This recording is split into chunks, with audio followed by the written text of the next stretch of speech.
사순절 넷째 주일입니다. 오늘도 우리 성부, 성자, 성령 하나님의 은혜가 여러분과 함께 하시기를 바랍니다.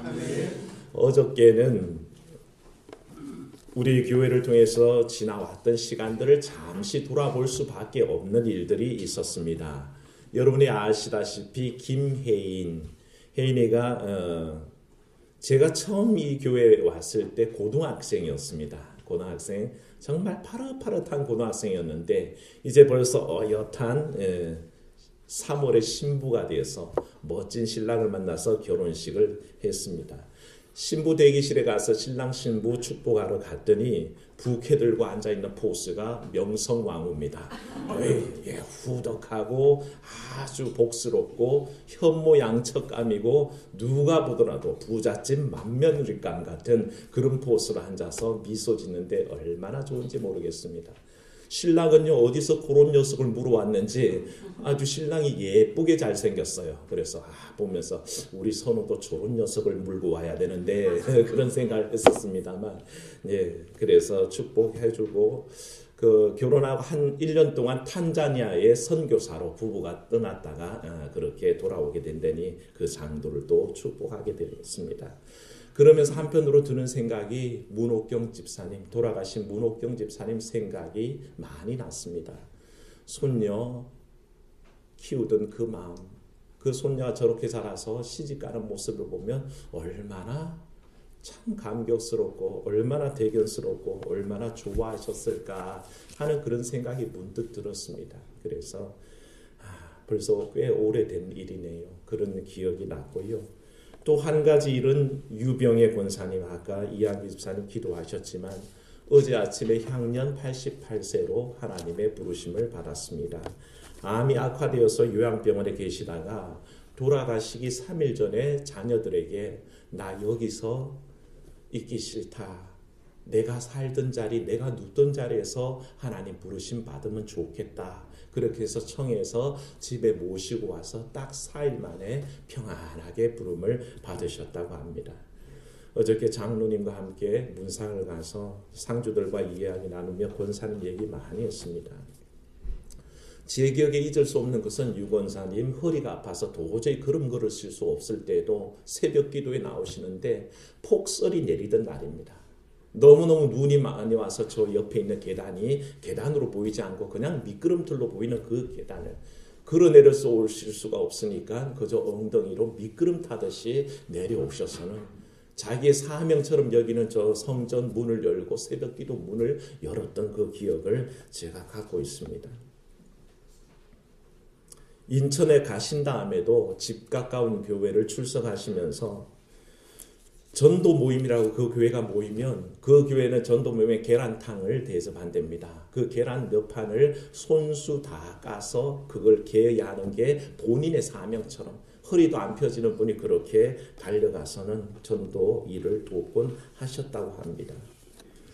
집에서 허리가 아파서 일어날 수도 없는 분이 기도 시간만 정한 기도 시간만 되면 일어나셔서는 소파에 허리가 아프니까 제대로 꿇어 앉을 수는 없고 머리를 소파에 쳐박고 이렇게 기도를 하시면서 9시에는 나라와 민족을 위해서 기도하시고 또 10시가 되면 자녀들을 위해서 기도하시고 또 11시가 되면 또 교회들을 위해서 기도하는데 현저 교회를 위해서 그렇게 기도를 하셨답니다.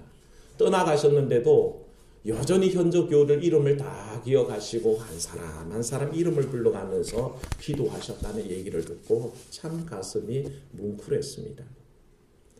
제 얘기도 하시면서 원 목사님 보고 싶다는 얘기도 하시고 참 좋은 목사님 현저 교회 오셔서 참 좋다고 그렇게 자랑삼아 늘 즐거워하시며 얘기하셨다고 합니다. 늘 기도하시던 대로 자녀들 이제 다 영접하고 다 예수 잘 믿고 교회 생활 잘하게 만들어 두셨고 또 늘 교회 기도하시던 대로 돌아가실 때는 교회 피해 없도록 그저 예배 방해 안 되는 날에 하나님 데려가 주십시오. 그렇게 기도해서 토요일 날 부름 받으시고 오늘 지나고 내일 발인하게 됐으니 교회 아무런 피해도 없이 그렇게 기도한 대로 됐습니다. 오늘 말씀을 준비하면서 이 두 가지 일들을 제가 돌아보면서 그런 생각을 해봅니다. 사람은 누구나 인생의 하나의 마침표를 찍기도 하고 또 새로운 시작점이 생겨난다는 것입니다. 어떤 이는 총각 처녀 시절에 마침표를 찍고 결혼 생활이라는 새로운 시작점에 출발합니다.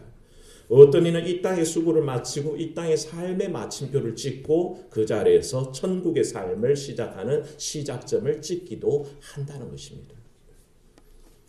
우리 모두는 저마다 모양은 다르지만 매번 우리 삶에 한 번의 마침표를 찍고 천국의 또 다른 시작점을 반복하게 되는데 기억할 것은 이 마침표와 시작점이 동떨어져 있는 게 아니란 것입니다. 한 가지 마침표가 생겨나는 그 지점이 또 다른 시작점이 된다는 것을 우리가 알게 됩니다. 그래서 공존하는 것이죠.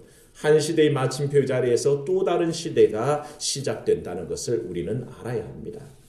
이스라엘 민족은 애굽에서 탈출해서 광야 생활 40년 만에 가나안 땅 초입인 길갈에 도착했다고 오늘 말씀이 전하고 있습니다.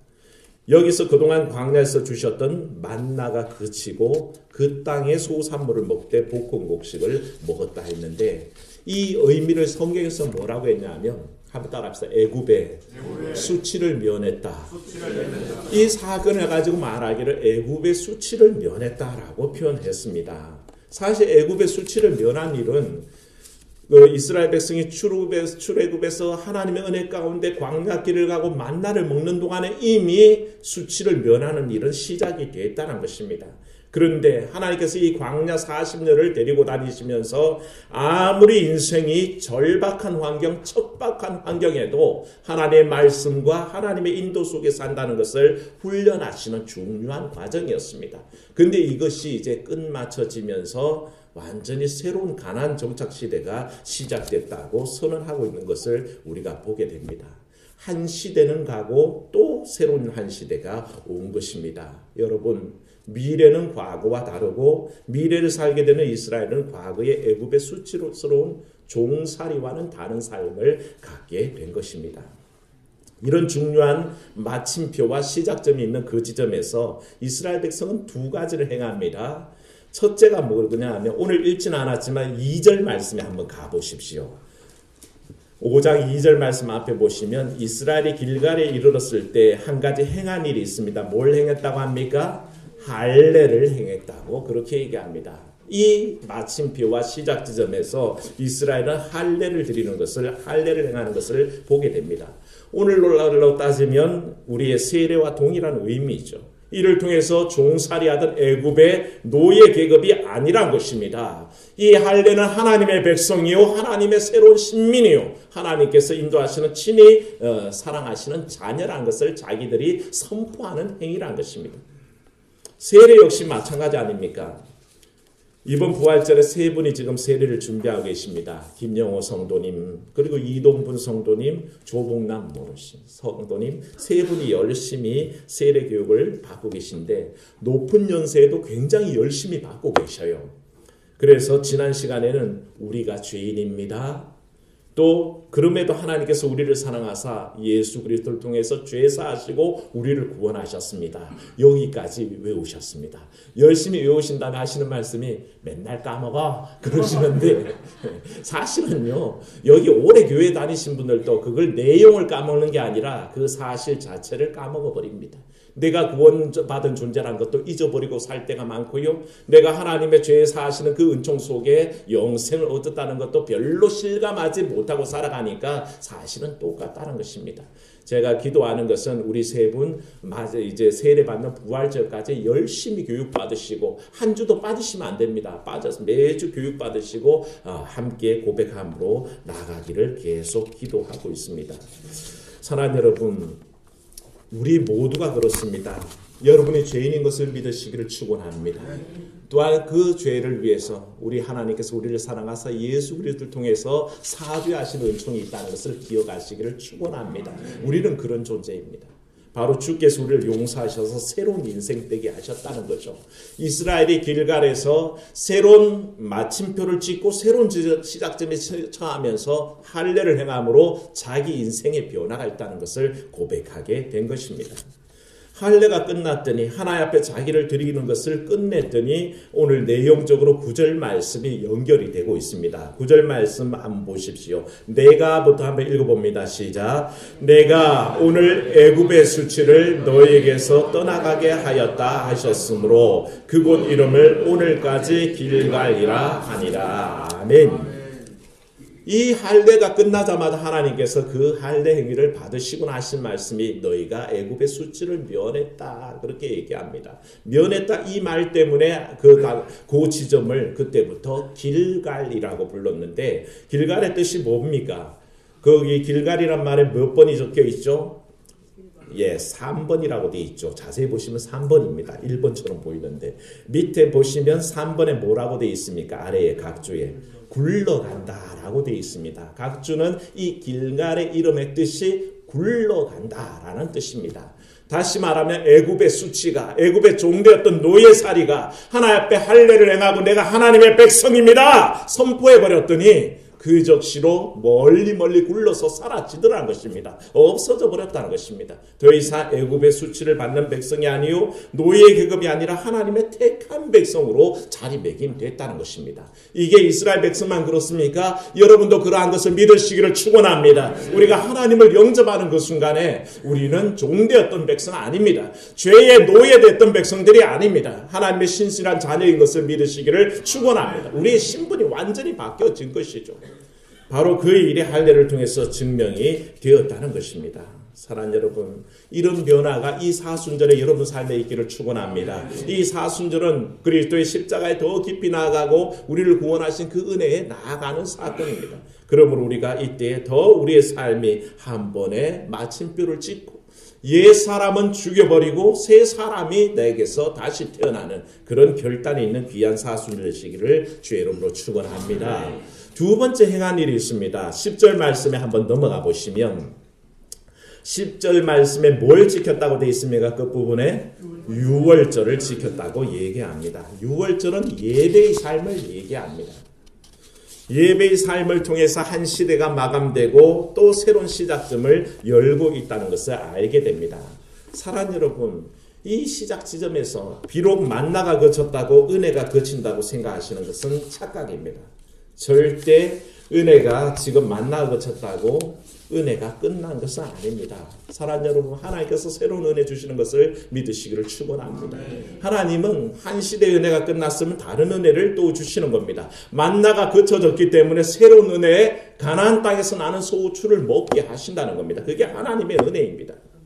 경제적으로 어렵다고 여러분 은혜가 끝났다고 생각하십니까? 아니요. 하나님은 새로운 길로 열어주실 줄로 믿습니다. 가정이 어려워졌다고 끝났다고 생각하지 마십시오. 하나님은 새로운 은혜를 여실 줄로 믿습니다.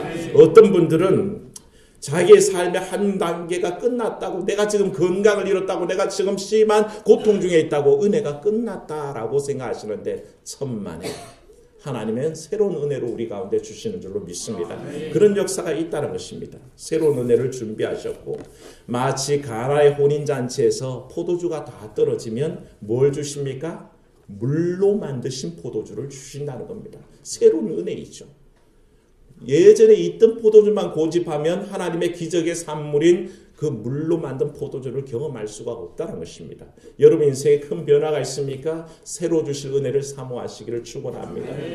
이 역사 속에 사실은 그렇습니다. 이스라엘이 지금 길갈에 딱 이르렀을 때에 할 일이 참 많았습니다. 할 일이 태산이란 말이 정확합니다. 왜냐하면 이제 가나안 땅, 약속한 땅에 들어가게 되지만 이 약속한 가나안 땅이 어서 오십시오라고 기다리고 있습니까? 아니요, 그렇지 않습니다. 가나안 7족속이라는 그 거대한 족속들이, 힘 있는 족속들이 주둔하고 있고 살고 있는 정착지입니다. 어쩌면 하나님께서 허락하셨다지만 그것은 투쟁의 역사가 계속 진행될 수밖에 없는 땅이라는 것입니다. 정복해야 될 중차대한 사명이 있었습니다. 이제 곧 만나가 그칩니다. 만나가 그치면 뭔가 먹고 살아야죠. 농사도 준비해야 되죠. 밭도 갈아야 됩니다. 씨도 뿌려야 됩니다. 물도 돼야 됩니다. 그 바쁜 일들이 산적에 있는데 이스라엘들은 길갈에 이르자 이 모든 것을 다 접어두고 뭐부터 합니까? 따라합시다. 예배부터 드립니다. 예배부터 드립니다. 네. 6월절은 절기입니다. 즐기러 나아가는 것은 예배의 삶을 치중했다는 뜻입니다. 자기의 바쁜 일들 다 미루어뒀습니다. 미루어두고 하나님 앞에 예배하는 순위를 가장 먼저 두고 예배로 나아갔던 것을 보게 됩니다. 이게 이스라엘의 결단입니다. 근데 이 결단이 있으면요, 하나님의 도우심이 있는 줄로 믿습니다. 한번 따라합시다. 결단하면 하나님이 도우신다. 믿으시기 바랍니다. 결단하면 하나님이 도우십니다. 만나가 그치는데 이제 가나안 땅의 소산물을 먹어야 되는데 하나님이 어떻게 해주시냐면 12절 말씀 한번 보십시오. 12절 말씀 읽습니다. 시작. 또 그 땅의 소산물을 먹은 다음 날에 만나가 그쳤으니. 언제요? 만나가 언제 그쳐요? 그 땅의 소산물을 먹은 그 다음 날에 그치더라는 것입니다. 어차피 이제 만나는 그치게 되고 다시는 이스라엘 백성이 만나를 경험할 수 없게 되는 지경입니다. 그런데도 하나님은 그 날짜가 공백이 없도록 이스라엘이 가나안의 소산물을 먹게 된 그 다음 날부터 만나를 딱 끊더라는 것입니다. 그게 하나님의 은혜이죠. 배려하신다는 얘기입니다. 하나님께서는 만나의 시대가 마침표를 찍고 가나안 소산물이 먹는 때가 왔다는 것을 알려주시지만 하나님께서는 은총으로 그 텀을, 그 공백기를 최소화하시고 전혀 없도록 인도하시는 것을 알게 됩니다. 이런 하나님 의지하시기를 축원합니다. 예배 삶 굉장히 중요합니다. 내 삶이 어려울 때 더 예배하십시오. 우리 금요일날 말씀을 나누었지만 사실 내가 예배할 수 없다 싶을 그때에 더 예배하십시오. 내가 더 기도할 수 없는 상황이라 할 때 더 기도하십시오. 그게 하나님이 원하시는 바입니다. 기도할 만해서 예배 참석할 넉넉한 시간이 있어서 그때 나오는 거 누가 하나님이 좋아하시겠습니까? 물론 그것도 기뻐하시죠. 근데 형편이 쪼달리고 시간이 없고 너무너무 내 마음이 지금 예배 드릴 심정이 아닙니다. 그럼에도 불구하고 그때에 예배하십시오. 그 예배를 하나님이 기뻐 받으신다는 겁니다. 창세기 6장에 보면 노아의 홍수 사건이 나옵니다. 8장에 가면 노아의 홍수가 이제 드디어 끝이 나고 노아가 방주에서 모든 동물들을 이끌어내며 자기도 방주에서 나와서 지상생활을 시작하는데 제일 먼저 한 일이 뭔지 아십니까? 제단을 쌓고 번제를 드린 일입니다. 한번 생각해 보십시오. 세상 멸망한 다음입니다. 홍수로 모든 것을 쓸어버렸으니 뭐가 있겠습니까? 모든 것이 부족하고요. 모든 것이 모자랍니다. 불지난 자리는 뭐 남아있다고요? 주춧돌이라도 남아있다고 그랬습니다. 근데 물지난 자리에는 아무것도 안 남는다 그랬습니다. 불이 지나간 자리는 그래도 주춧돌이라도 남아있지만 물 지나간 자리에는 하나도 없이 싹 쓸어가 버리는 게 홍수입니다. 근데 그 홍수 뒤에 아무것도 없는 그 상황에 정말 나와보면 폐허밖에 없는 아무것도 없는 그 상황에 노아가 뭘 했습니까? 따라합시다. 예배부터 드립니다. 노아가 예배부터 드립니다. 하나님 앞에 이 예배를 드렸더니 하나님께서 그 마음에 얼마나 기쁘셨는지 성경에는 그 향기를 받으시고 그리고 선언하시기를 내가 다시는 사람을 멸하지 않겠다라고 자기 결단을 백성들에게 사람에게 선포하시는 것을 보게 됩니다. 하나님 마음이 움직인다는 것입니다. 사랑하는 여러분, 여러분이 예배 한번 제대로 드리면요 하나님의 마음이 움직이는 줄로 믿습니다. 내가 온 열심을 다해서 기도하고 예배하면요 하나님이 감동하사 그 마음을 움직이십니다. 그 전까지만 해도 40일 전까지만 해도 이 백성을 지은 것을 한탄하셔서 내가 홍수로 밀어버려야겠다고 생각하셨던 그 하나님이 노아의 그 예배 진정된 예배 한번 받으시고는 뭐라 하셨습니까? 내가 다시는 인생들을 멸하지 않겠다라고 생각하셨다는 겁니다. 그게 예배의 온전한 능력입니다. 여러분들이 하나님 앞에 진정으로 예배하면 하나님이 마음이 움직인다는 것입니다. 믿음의 족장들 아브라함과 이삭과 야곱은 고대 군동사회에서 자주 이사를 다녔습니다. 왜냐하면 기근도 오고 여러 가지 상황이 어렵기 때문에 이사를 다닐 수밖에 없었습니다. 그런데 창세기를 읽어보면요 아브라함은 옮기는 곳마다 제일 먼저 뭐 드렸을까요? 예배부터 드립니다. 하나님이 내 삶의 주인인지 알아서 당연히 예배부터 드립니다. 내가 어느 처소에 가든지 하나님이 동행하시기에 하나님이 도와주세요 라는 뜻으로 하나님 앞에 기도하고 예배합니다. 하나님께서 그걸 받으셨을까요? 받아주신 줄로 믿습니다. 그런 삶을 여러분도 꾸십시오. 내가 뭘 하든지 하나님 앞에 먼저 예배하고 하나님 중심의 삶을 살아내야 한다는 것입니다. 가난한 과부가 주머니에 단 2렙 돈이 있었습니다. 동전 2립이 있었죠. 그런데 성전에서 예수님이 그날따라 헌금하는 모습을 가만히 지켜보셨는데 과부들이 아니 부자들이 자기 있는 중에 많은 헌금을 합니다. 예수님은 그저 탐탁지 않습니다. 왜냐하면 그가 남기고 있는 것은 더 많은 걸 알고 계시기 때문에 그렇습니다. 그런데 이 가난한 과부가 오더니 주머니에 있는 동전 2개를 하나님 앞에 성전 그 헌금함에 넣는 것을 보시고는 예수님이 이 여인이 가장 많이 넣었다. 다른 사람들이 있는 그 풍족한 중에 일부를 드렸지만 이 여인은 생활비 전부를 드렸다. 라고 그렇게 극찬했던 것을 봅니다. 이 여인이 왜 이 생활비 전부라고 할 수 있는 동전 2개를 다 드릴 수 있을까요? 하나님 중심이기 때문에 그렇습니다. 하나님이 자기 삶을 인도하실 걸 알고 있었고 내가 이 생활비 드려도 하나님께서 다른 걸로 채울 것을 알고 있었기 때문에 기꺼이 드린 겁니다. 그러니 예수님이 칭찬하시는 거죠. 하나님 중심의 삶이란 것입니다. 사랑하는 여러분, 하나님 중심의 삶을 사시기를 축원합니다. 직장 옮기시면 제일 먼저 예배하십시오. 집이 이사하면 제일 먼저 예배하십시오. 사업을 새로 시작하면 제일 먼저 예배하십시오. 그것은 하나님을 내 삶의 주인으로 모시는 일입니다. 그래서 하나님이 나를 인도해 주실 줄 믿고 맡기는 겁니다.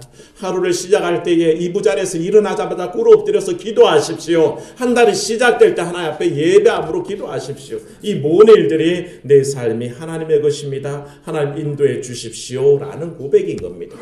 내 삶의 마침표를 찍고 새로운 시작점을 여는 그때에 예배와 기도와 찬양으로 채우는 여러분 삶이 되시기를 주의 이름으로 축원합니다. 그때에 하나님의 큰 역사가 나타나는 줄로 믿습니다.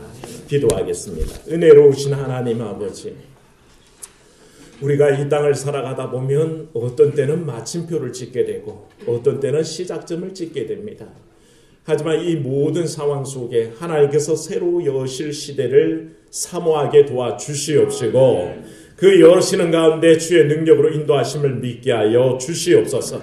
그래야 아버지 하나님 주 앞에 맡긴 삶이 되게 하시고 주님 중심의 삶이 되게 하시고 하나님께서 온통 붙어서 역사하시는 삶의 모습이 우리 가운데 나타나도록 도와주시옵소서. 이 사순절에 참으로 할례를 향하여 하나님 백성됨을 표했던 것처럼 오늘 우리가 아버지 하나님 앞에 내가 하나님의 백성입니다. 내가 하나님의 자녀입니다. 나는 그리스도인입니다. 표징을 나타낼 수 있게 도와주시옵소서. 아버지 예배하는 삶으로 나를 드러내기를 원합니다. 한 번의 그 흡족한 예배를 통해서 하나님이 만족하시고 하나님의 놀라운 뜻들을 바꾸어냈던 것처럼 아버지 하나님 오늘도 예배하는 삶 중심 하나님 중심의 삶을 결단하게 도와주시옵소서. 사랑하는 현적 교우들 어떤 삶의 자리에 서든지 하나님 중심으로 살아내게 하시고 하나님 높여드리는 것을 가장 우리의 삶의 근본적인 목적인 것을 깨달아 알도록 도와주시옵소서. 주 예수님 이름으로 기도하옵나이다. 아멘.